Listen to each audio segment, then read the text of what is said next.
오늘 함께 은혜 나눌 하나님의 말씀은 로마서 5장 6절부터 11절입니다. 신약성경 245쪽입니다.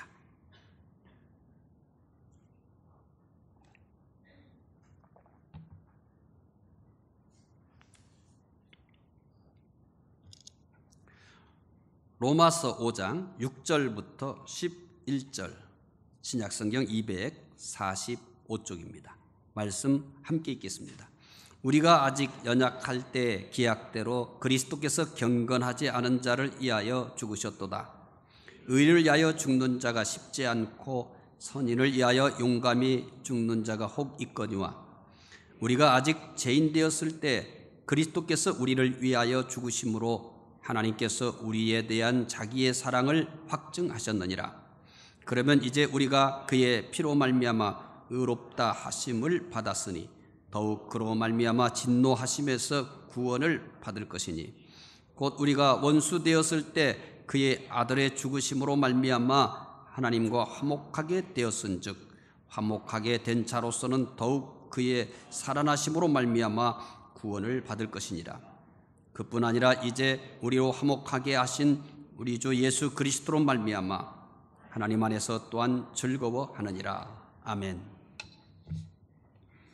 오늘 주일 예배에 참여하신 여러분들에게 하나님의 은혜와 평강이 함께 하시기를 바랍니다. 한 중년 남자가 강을 가로질러 놓은 다리를 걷고 있었습니다. 그는 정해진 목적지를 향해 걷고 있는 것이 아닙니다. 모든 것을 체념한 모습으로 목적도 없이 그저 걷고 있었습니다. 가족도 포기하였습니다. 자기의 생명도 포기하였습니다. 그는 오직 한 가지만을 생각하면서 걷고 있었습니다. 강물로 뛰어들 생각만 하고 있었습니다. 선생님, 연필 좀 사주세요. 강물로 뛰어들 생각만 하고 있는데 연필을 파는 사람이 그에게 말했습니다. 죽으려 하는 사람에게 연필이 무슨 소용이 있겠습니까? 그 사람을 보지도 않고 귀찮은 듯이 돈만 건네주었습니다. 선생님, 돈을 주셨으면 연필을 받으셔야죠. 연필을 파는 사람이 이렇게 말하며 연필을 건넸습니다. 나는 연필이 필요 없습니다. 그러자 연필을 파는 사람은 더 큰 소리로 말했습니다. 연필을 안 받으시려면 다시 돈을 가져가세요. 그제서야 죽으려던 중년 남자가 정신을 차리고 연필 파는 사람을 자세히 살펴보았습니다. 그는 전기에 감정된 사람처럼 모든 동작을 멈췄습니다. 연필을 파는 사람은 두 다리를 잃은 상위군이었습니다. 그런데 그는 얼굴 가득 미소를 지으며 말했습니다. 저는 내일이라는 희망이 있습니다. 우리 예수님이 나의 희망입니다. 나는 절망하지 않습니다. 죽으려던 중년 남자는 무엇에 머리를 맞은 것처럼 큰 충격을 받았습니다. 그는 말없이 그에게서 연필을 받아들었습니다. 그리고 사무실로 돌아와 재기에 성공했습니다. 그 사람은 바로 강철왕 카네기입니다. 예수님은 왜 희망일까요?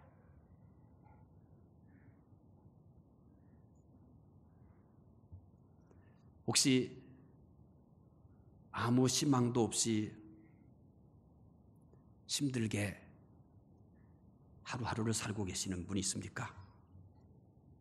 오늘은 희망을 회복하시기를 바랍니다. 예수님이 왜 희망인지 오늘 말씀을 통해서 깨닫게 되시기를 바랍니다. 과거에 우리는 어떤 모습이었을까요? 물론 이렇게 과거에 어떤 모습이었습니까? 라고 물으니까 어떤 분은 과거는 생각조차 하기 싫은 분도 있을 겁니다. 또 어떤 분은 자꾸 과거에 매여서 사는 분도 있을 것입니다. 과거 우리의 모습을 가장 잘 보여주는 것을 아십니까? 소꿉친구들이 과거 우리의 모습을 가장 잘 보여줄까요?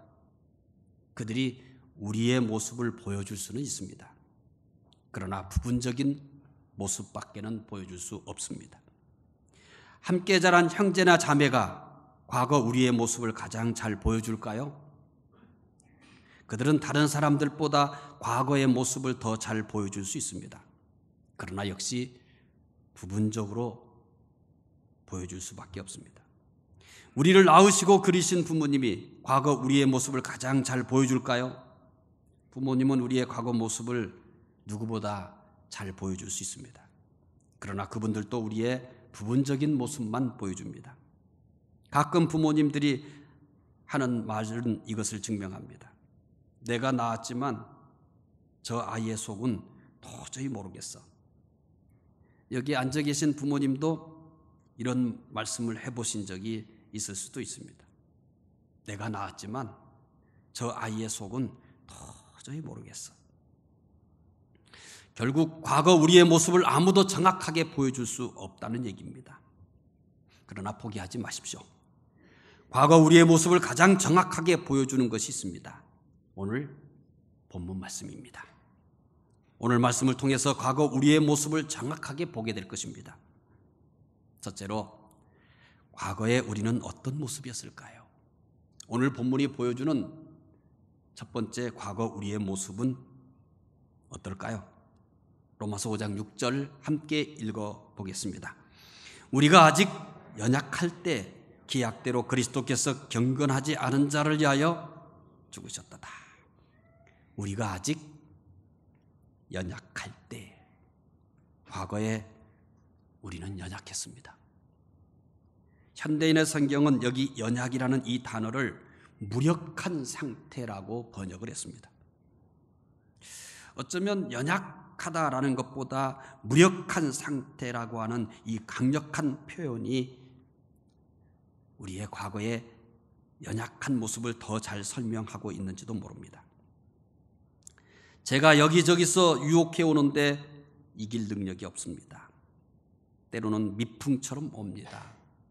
때로는 태풍처럼 옵니다. 제가 미풍처럼 오든 태풍처럼 오든지 그것은 의미가 없습니다.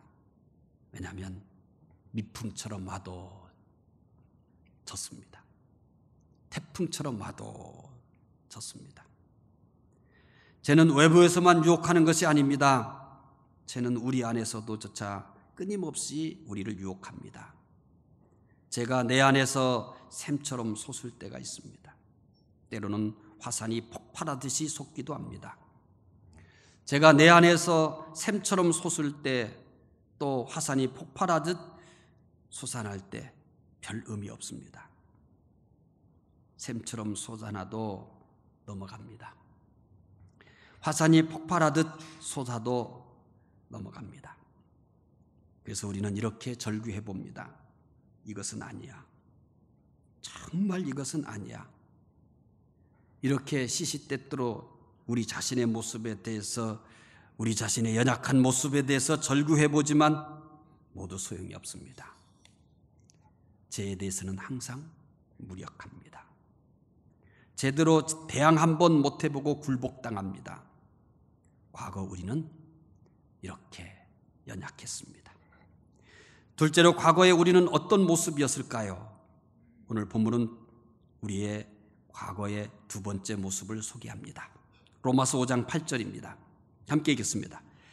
우리가 아직 죄인 되었을 때 그리스도께서 우리를 위하여 죽으심으로 하나님께서 우리에 대한 자기의 사랑을 확증하셨느니라. 과거의 우리의 모습은 연약한 상태로만 머물지 않았습니다. 연약한 상태에서 죄인이 돼버리고 말았습니다. 이제는 약하다는 말도 어울리지 않습니다.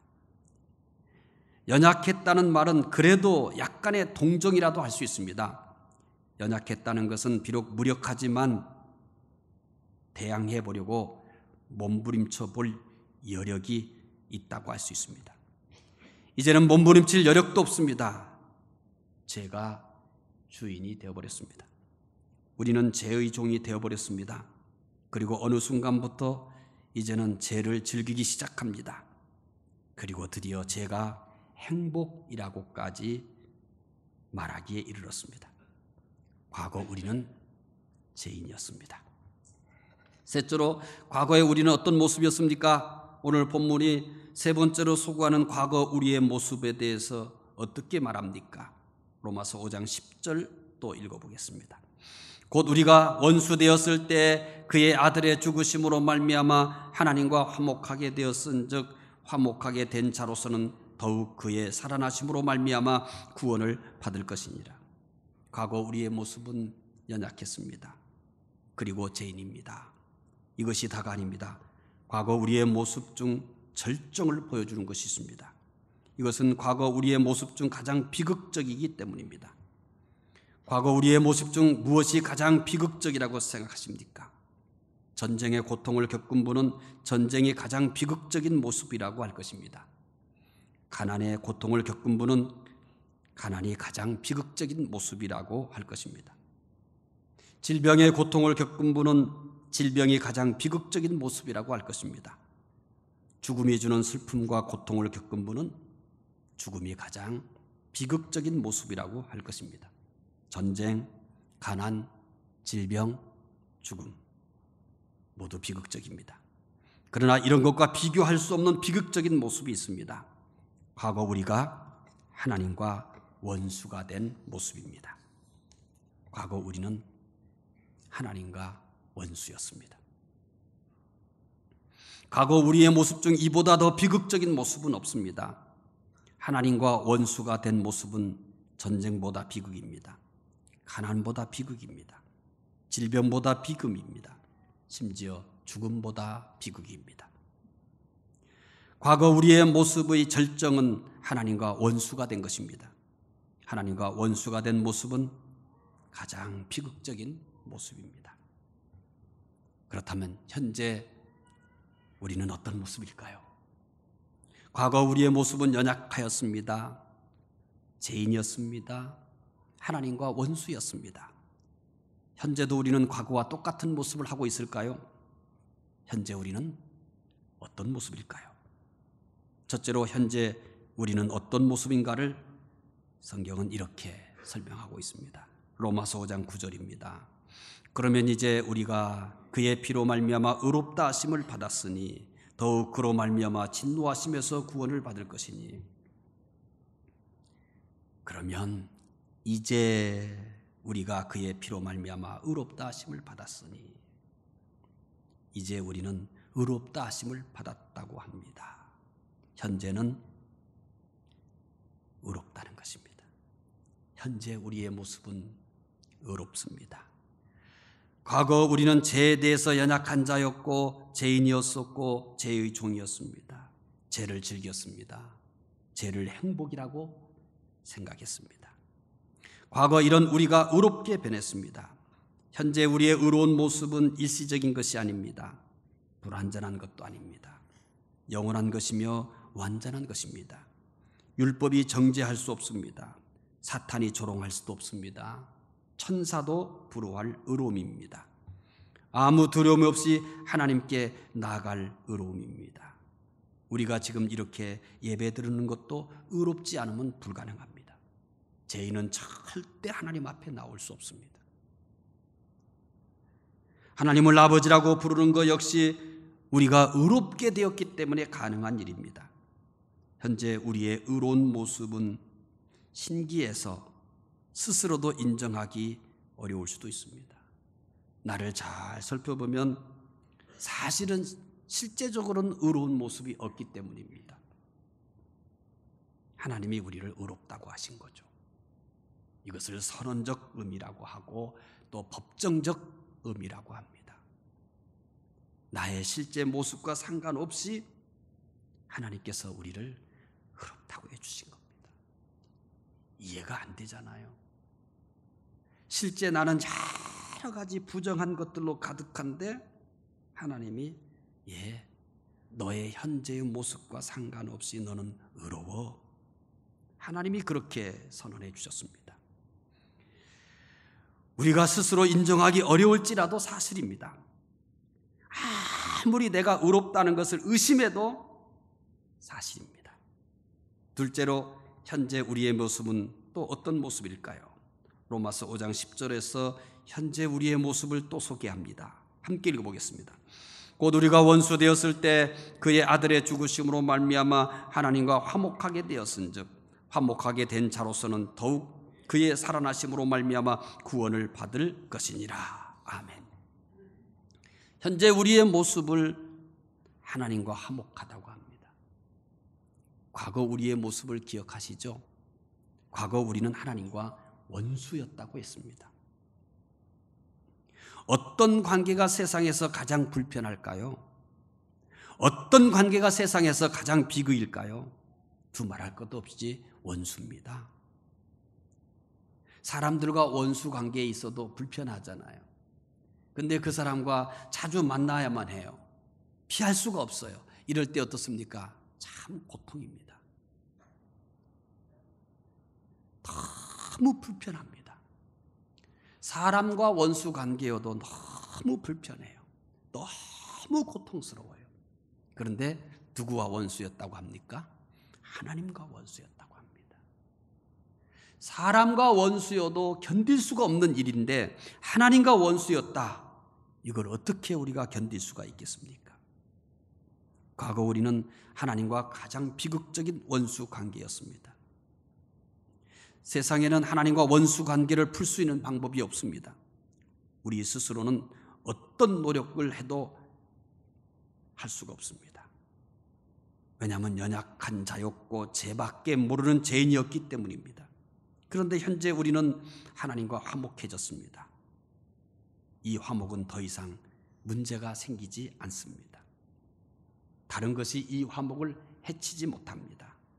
우리 안에서 생겨지는 끊임없는 의심, 우리 안에서 생겨지는 끊임없는 불신, 이런 것도 하나님과의 화목을 해치지 못합니다. 심지어 내가 하나님 없는 듯이 살아도, 심지어 내가 하나님을 전혀 의식하지 않고 살아도 그래도 하나님과의 화목은 아무 문제가 없습니다. 내가 스스로 불편하다고 생각하고 내가 스스로 참 거리가 있다 생각하는 것은 우리의 감정일 뿐입니다. 그런데 그런 감정은 의미가 없습니다. 우리의 감정과 상관없이, 우리가 고민하는 것과 상관없이 하나님은 우리와의 화목을 선언했고 그 화목은 변화가 없기 때문입니다. 영원한 화목이며 완전한 화목이기 때문입니다. 현재 우리의 모습은 하나님과 화목합니다. 내가 느끼는 감정과 상관이 없습니다. 내가 좀 신앙생활을 게을리하고 또 여러 가지 영적인 부분에 있어서 좀 문제가 있고 그러면 하나님과 거리가 있는 것 같잖아요. 하나님과 좀 불편한 것 같잖아요. 그건 내 감정이에요. 내 감정이 현실이 아닙니다. 내 감정과 상관없이 하나님은 언제나 우리와 화목합니다. 셋째로 현재 우리는 어떤 모습일까요? 현재 우리의 모습, 세 번째 모습을 성경은 이렇게 소개합니다. 로마서 5장 11절입니다. 함께 읽겠습니다. 그뿐 아니라 이제 우리로 화목하게 하신 우리 주 예수 그리스도로 말미암아 하나님 안에서 또한 즐거워하느니라. 현재 우리의 모습은 하나님 안에서 즐거워합니다. 현재 우리의 모습은 어디에서 즐거워한다고 합니까? 건강 때문에요? 성공 때문에요? 평안하기 때문에요? 아닙니다. 아닙니다. 말씀을 다시 한번 보십시오. 로마서 5장 11절입니다. 그뿐 아니라 이제 우리로 화목하게 하신 우리 주 예수 그리스도로 말미암아 하나님 안에서 또한 즐거워하느니라. 어디 안에서요? 하나님 안에서. 현재 우리의 모습은 하나님 안에서 즐거워합니다. 오늘 이 말씀을 꼭 깨달으시기를 바랍니다. 저는 우리 성도들이 자꾸 말씀의 깊이가 더해져 갔으면 좋겠고 성경이 보여주는 우리의 신앙의 참된 모습을 깨달았으면 합니다. 믿으면 병에 안 걸립니까? 여기는 믿으면 병에 안 걸리나 봐요. 여기 있는 분들은 병에 안 걸리니까 안 죽겠네요. 안 죽겠어요. 금요일 날인가 아는 목사님하고 모처럼 통화를 하는데 이렇게 물어봐요. 어떻게 지내요? 예, 그냥 별 탈 없이 잘 숨을 쉬고 있어요. 그랬어요. 어이, 그것보다 더 좋은 일이 어딨냐. 계속 숨만 쉬면 영원히 안 죽을 거 아니냐. 그것보다 중요한 게 어딨냐요. 아, 예, 뭐 숨만 쉬고 살고 있어요. 그것보다 중요한 게 어딨냐고. 숨 끊어질 틈이 없이 계속 뭐만 하면 돼요? 숨을 쉬면 영원히 안 죽는 거 아니에요. 그러는 거예요. 아, 듣고 보니 그러네요. 그렇게 얘기했어요. 믿어도 병에 걸립니까? 안 걸립니까? 병에 걸립니다. 믿어도 병에 걸려요. 믿으면 경제적으로 어려움 안 당합니까? 믿어도 경제적으로 어렵습니다, 여러분. 특히 중부교회는 이 부자라고 할 만한 사람이 한 분도 없잖아요. 뭐 기분 나빠요?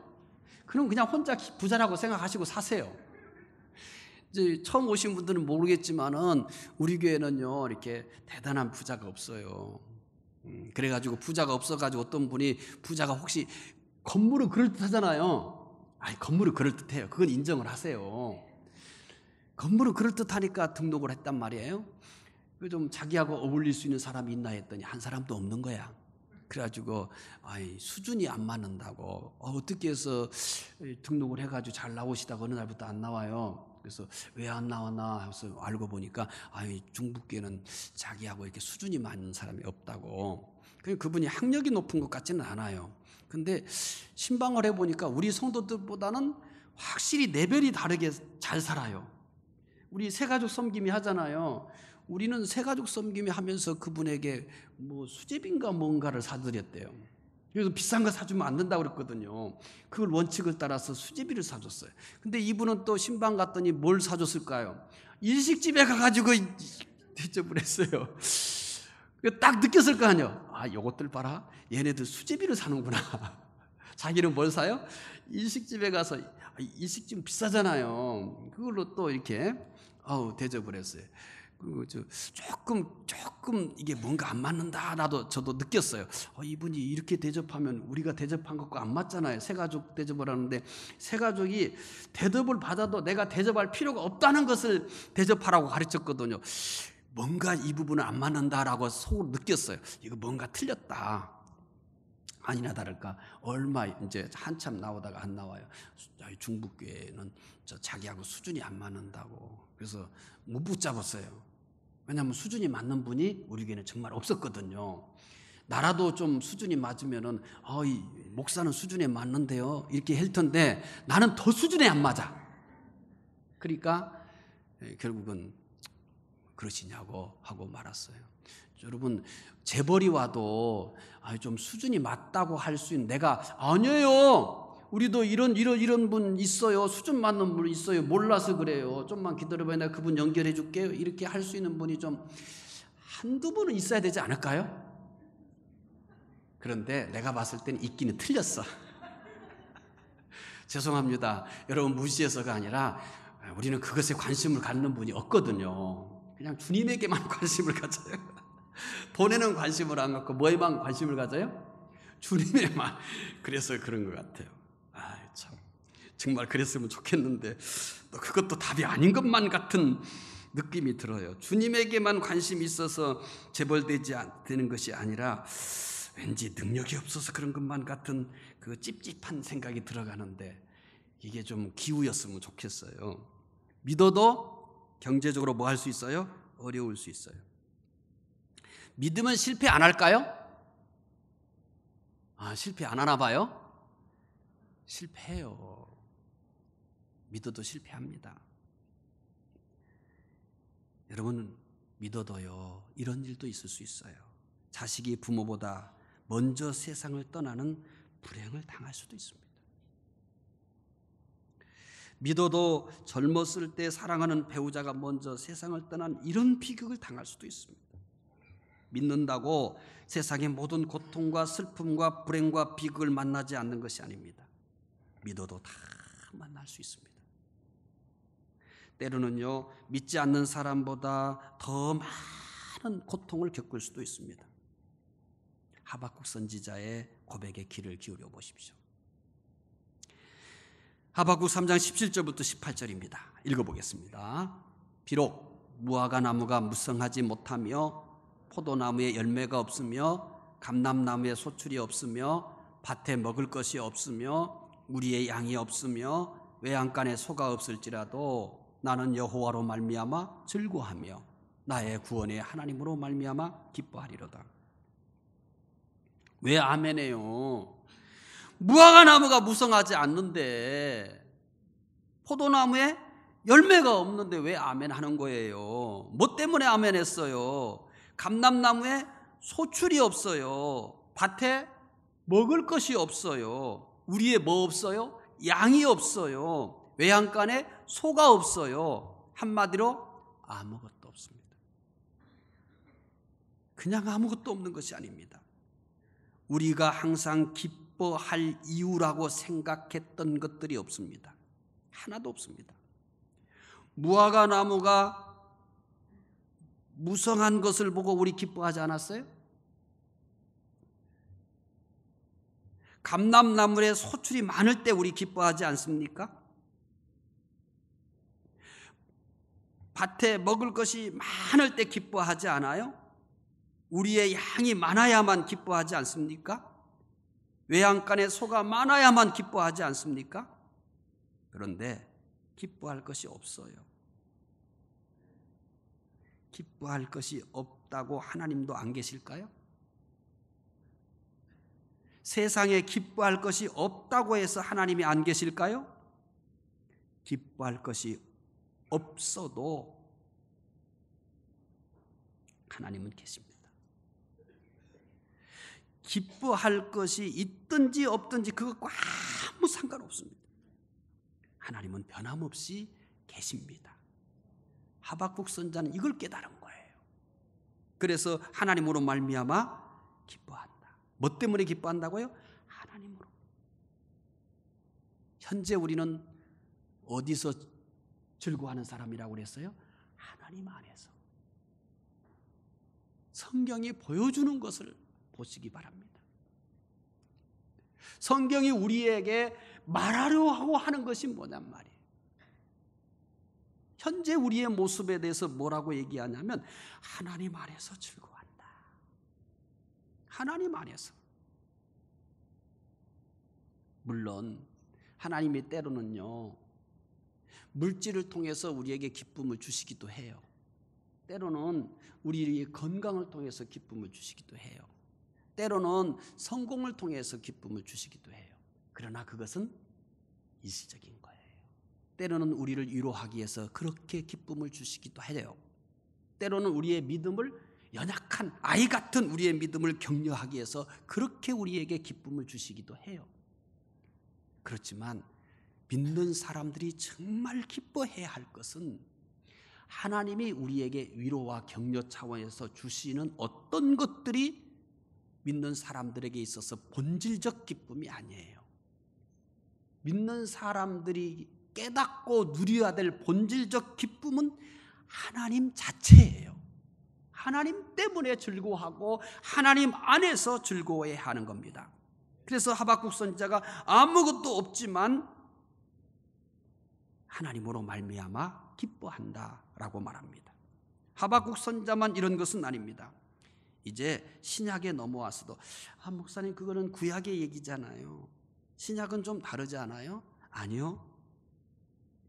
이제 사도 바울에게서 더 심한 모습을 볼 수 있을 거예요. 고린도전서 4장 9절부터 13절입니다. 함께 읽어보겠습니다. 내가 생각하건대 하나님이 사도인 우리를 죽이기로 작전된 자같이 끄트머리에 두셨음에 우리는 세계 곧 천사와 사람에게 구경거리가 되었노라. 우리는 그리스도 때문에 어리석었으나 너희는 그리스도 안에서 지혜롭고 우리는 약하나 너희는 강하고 너희는 존귀하나 우리는 비천하여 바로 이 시각까지 우리가 줄이고 목마르며 헐벗고 매맞으며 정처가 없고 또 수고하여 친히 손으로 일을 하며 모욕을 당한 즉 축복하고 박해를 받은 즉 참고 비방을 받은 즉 권면하니 우리가 지금까지 세상에 더러운 것과 만물의 찌꺼기같이 되었도다. 하나님께서 사도인 이 우리를 어떻게 대했다고 바울이 얘기합니까? 9절에서 이렇게 얘기하잖아요. 하나님이 사도인 우리를 죽이기로 작정된 자같이 끄트머리에 주셨다. 바울이 느끼는 거예요. 바울이 지금 느끼는 게 뭐냐면, 죽이기로 작정했는갑다. 사람들이 보기에도 쟤 죽이기로 작정했는갑다. 이렇게 죽이기로 작정된 자같이 끄트머리에 두셨다고 합니다. 10절에서 이렇게 얘기해요. 우리가 지금까지 세상의 더러운 것과 만물의 찌꺼기같이 되었다. 뭐같이 되었어요? 세상의 더러운 것과 만물의 찌꺼기같이. 그래요. 이런 표현을 간단하게 한마디로 표현하면 이렇게 쓰레기같이. 세상의 쓰레기같이 되었다. 믿으면 머리만 되는 줄 아셨잖아요. 믿으면 귀하게 되는 줄만 알았잖아요. 그런데 바울은 하나님께서 사도인 자신을 머리가 아니라 끄트머리에 두셨다고 합니다. 귀하게 한 것이 아니라 뭐같이 만들었대요? 만물의 찌꺼기같이 되게 하셨다고 말합니다. 하나님은 사도인 바울을 머리가 아니라 끄트머리에 두시고 만물의 찌꺼기같이 되게 하셨습니다. 그러면 바울은 하나님을 원망하였을까요? 하나님을 떠났을까요? 믿음은 거짓이라고 하였을까요? 바울이 아니라 만약 우리가 이런 상황에 처해 있다면 여러분 뭐라고 얘기하겠습니까? 믿음은 거짓이라고 말하지 않을까요? 하나님? 뭔 하나님이 있어? 이렇게 얘기하지 않을까요? 뭐 그 정도는 아니어도 이 정도는 되지 않을까요? 하나님을 원망하지 않을까요? 우리 바울같이 헌신하지 않았잖아요. 우리 바울 같은 믿음을 가지고 있지 않잖아요. 바울의 믿음을 어떻게 우리의 믿음과 비교할 수 있겠어요? 우리의 충성과 바울의 충성을 어떻게 비교할 수 있겠어요? 비교가 안 됩니다. 바울은 정말 우리와 비교할 수 없는 그런 차원의 믿음을 가지고 있어요. 바울은 우리와 비교할 수 없을 만큼 대단한 충성과 헌신을 했어요. 그런데 어떻게 되었어요? 죽이기로 작전된 자같이 끄트머리에 두었어요. 만물에 뭐같이 되었어요? 찌꺼기같이 되었어요. 그러면 하나님 원망할 만하잖아요. 믿음은 거짓이라고 말할 만하잖아요. 그런데 그는 이렇게 고백합니다. 고린도후서 12장 9절부터 10절을 확인해 보겠습니다. 나에게 이르시기를 내 은혜가 내게 족하도다. 이는 내 능력이 약한 데서 온전하여짐이라 하신지라. 그러므로 도리어 크게 기뻐함으로 나의 여러 약한 것들에 대하여 자랑하리니 이는 그리스도의 능력이 내게 머물게 하려 함이라. 그러므로 내가 그리스도를 위하여 약한 것들과 능력과 궁핍과 박해와 곤고를 기뻐하노니 이는 내가 약한 그때 강함이라. 현재 우리가 즐거워하는 것은 세상 사람들과는 차원이 다른 것입니다. 그런데 많은 사람들이 이걸 모릅니다. 바울은 뭘 기뻐한다고 얘기합니까? 약한 것을 기뻐한답니다. 능력을 기뻐한다고 합니다. 궁핍을 기뻐한다고 합니다. 박해를 기뻐한다고 합니다. 곤고를 기뻐한다고 합니다. 그의 기쁨은 뭘까요? 그리스도입니다. 하나님입니다. 믿어도 믿지 않는 사람들과 똑같이 세상의 좋은 것들로만 즐거워하려고 하는 그리스도인들이 너무 많아요. 그래서 즐거움이 오래가지 않습니다. 또한 혼란이 옵니다. 왜요? 믿는 나는 왜 이렇게 일이 안 되지? 믿는 나는 왜 이렇게 하는 일마다 안 되지? 저 다른 종교를 가지고 있는 사람은 나보다 잘 돼. 저 믿지 않는 사람도 나보다 더 잘 돼. 믿는 나는 이게 뭐야? 도대체 왜 믿지? 하나님은 어디 있는 거야?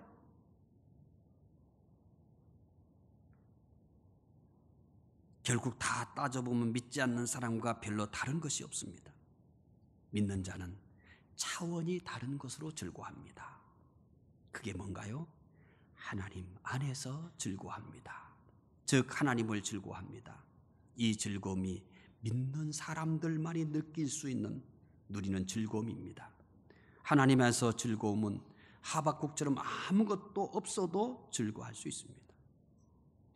하나님 안에 다 있기 때문입니다. 바울처럼 끄트머리에 있고 만물의 찌꺼기같이 되어도 즐거워합니다. 하나님 안에는 최고의 영광이 있기 때문입니다. 현재 우리의 모습은 하나님 안에서 즐거워합니다. 그렇다면 우리의 모습의 변화 이유는 무엇일까요? 과거 우리의 모습은 연약하였습니다. 죄인이었습니다. 원수였습니다. 그런데 현재 우리의 모습은 의롭습니다. 하나님과 화목합니다. 하나님 안에서 즐거워합니다. 이 변화는 분명히 우리 안에 일어났습니다. 그러나 인정하기 어려운 변화입니다. 우리가 이 변화를 인정하기 어려워도 사실입니다. 이 놀라운 변화가 어떻게 일어났을까요? 어떻게 이런 변화가 일어났을까요? 내가 믿음이 좋아서요? 내가 경건해서요? 내가 성령 충만해서요? 나하고 아무 상관이 없습니다. 사람들은 이런 변화들을 자기의 열정과 자기의 믿음과 성령 충만해서 찾으려고 하기 때문에 이걸 경험하지 못합니다. 이 변화는 사실 나와는 아무런 상관없는 것에 의해서 일어났습니다. 이제 성경을 읽을 때 공통점을 찾아내시기 바랍니다. 로마서 5장 6절입니다. 우리가 아직 연약할 때 기약대로 그리스도께서 경건하지 않은 자를요 죽으셨도다. 또 8절입니다. 함께 읽겠습니다. 우리가 아직 죄인 되었을 때 그리스도께서 우리를 위하여 죽으심으로 하나님께서 우리에 대한 자기의 사랑을 확증하셨느니라. 또 10절을 읽겠습니다. 곧 우리가 원수 되었을 때 그의 아들의 죽으심으로 말미암아 우리가 하나님과 화목하게 되었은즉 화목하게 된 자로서는 더욱 그의 살아나심으로 말미암아 구원을 받을 것이니라. 6절, 8절, 10절에서 공통점은 뭡니까? 예수님께서 죽으셨다는 겁니다. 9절에서는 죽음 대신 피를 사용합니다. 피 역시 예수님의 죽음을 의미합니다. 9절을 확인해 보겠습니다. 그러면 이제 우리가 그의 피로 말미암아 의롭다 하심을 받았으니 더욱 그로 말미암아 진노하심에서 구원을 받을 것이니 6절, 8절, 9절, 10절은 모두 예수님께서 죽으셨다고 말씀하고 있습니다. 왜 이렇게 예수님의 죽음을 강조하고 있을까요? 예수님의 죽음이 가져온 변화 때문입니다. 우리의 믿음 때문에 일어난 변화가 아닙니다. 나의 경건함 때문에 일어난 변화가 아닙니다. 뭐 때문에 일어난 변화요? 예수님의 죽음 때문에 일어난 변화입니다. 예수님의 죽음은 다른 사람들의 죽음과는 전혀 다릅니다. 예수님의 죽음은 인류 역사에서 가장 놀라운 변화를 가져왔습니다. 예수님의 죽음은 과거 우리의 연약하고 죄인이고 원수였던 모습에서 현재 우리를 의롭게 하였고 하나님과 화목하게 하였고 하나님 안에서 즐거워하게 하였습니다. 우리의 믿음이 아닙니다. 우리의 경건이 아닙니다. 그렇기 때문에 자꾸 나의 경건이나 나의 열심 속에서 이런 변화를 보려고 하기 때문에 보이지 않는 겁니다. 나와 상관이 없습니다. 그의 죽으심으로 우리 안에 일어나는 변화입니다. 예수 그리스도의 죽음은 그냥 죽음이 아닙니다. 과거 연약하고 죄인이고 하나님과 원수된 우리를 대신하여 죽으셨습니다. 이 예수님의 죽음이 우리를 의롭게 했습니다. 하나님과 화목하게 했습니다. 하나님 안에서 즐거워하게 했습니다. 그래서 오늘 본문은 이렇게 선언합니다. 로마서 5장 8절입니다. 읽겠습니다. 우리가 아직 죄인 되었을 때 그리스도께서 우리를 위하여 죽으심으로 하나님께서 우리에 대한 자기의 사랑을 확증하였느니라. 십자가에 못 박으신 예수님은 하나님께서 우리를 사랑하신다는 가장 확실한 증거입니다. 이보다 더 큰 사랑의 증거는 없습니다. 이보다 더 분명한 사랑의 증거는 없습니다. 십자가에 못 박혀 죽으신 예수님은 우리를 향한 하나님의 영원한 사랑의 증거입니다. 말씀을 시작할 때 이런 질문을 했습니다. 예수님은 왜 희망입니까? 이렇게 물었습니다. 이 물음의 답을 찾으셨습니까? 십자가에 못 박히신 예수님은 하나님께서 우리를 사랑하시는 증거이기 때문입니다. 연약한 우리를 사랑하셨습니다. 죄인인 우리를 사랑하셨습니다. 원수된 우리를 사랑하셨습니다. 이 사랑은 연약한 우리, 죄인인 우리, 원수된 우리를 대신하여서 예수님을 십자가에 죽게 하셨습니다. 그리고 우리를 의인 삼아 주셨습니다. 하나님과 화목하게 하셨습니다. 하나님 안에서 즐거워하게 하셨습니다. 예수님의 십자가는 우리를 향한 하나님의 사랑의 증거입니다. 그래서 로마서 5장 5절은 이 사랑을 이렇게 표현합니다. 로마서 5장 5절입니다. 함께 읽겠습니다. 소망이 우리를 부끄럽게 하지 아니함은 우리에게 주신 성령으로 말미암아 하나님의 사랑이 우리 마음에 부음바 됨이니. 하나님께서 우리 마음에 뭘 부어주셨답니까? 사랑을 부어주셨다. 하나님의 사랑은 어떤 사랑인가 하니 우리 마음에 부어주신 사랑입니다. 우리 마음에 부어주신 하나님의 사랑은 모자람이 없습니다. 충분한 사랑입니다. 변하지 않는 사랑입니다. 영원한 사랑입니다. 금주는 예수님이 소망이 되시기 바랍니다. 왜요? 그분의 죽으심으로 연약한 우리, 죄인은 우리, 원수된 우리가 의인이 되고 하나님과 화목하게 되고 하나님 안에서 즐거워하게 되었기 때문입니다. 금주는 예수로 인하여 의인되고 화목하게 되고 하나님에서 즐거워하는 이 은혜를 누리며 사시기 바랍니다. 기도하겠습니다. 하나님 감사합니다. 우리는 연약했습니다. 우리의 과거는 죄인이었습니다. 우리의 과거는 하나님 원수였습니다. 그런데 예수 그리스도의 죽음으로 말미암아 이제는 의인이 되고 하나님과 화목하게 되고 하나님 안에서 즐거워하게 해 주셨습니다. 하나님의 사랑입니다. 이 하나님의 사랑으로 인하여 한 주간은 의인으로 하나님과 화목하게 하나님 안에서 즐거워하는 이 은혜를 누리며 살게 하여 주시옵소서. 감사하며 예수 그리스도 이름으로 기도드리옵나이다. 아멘.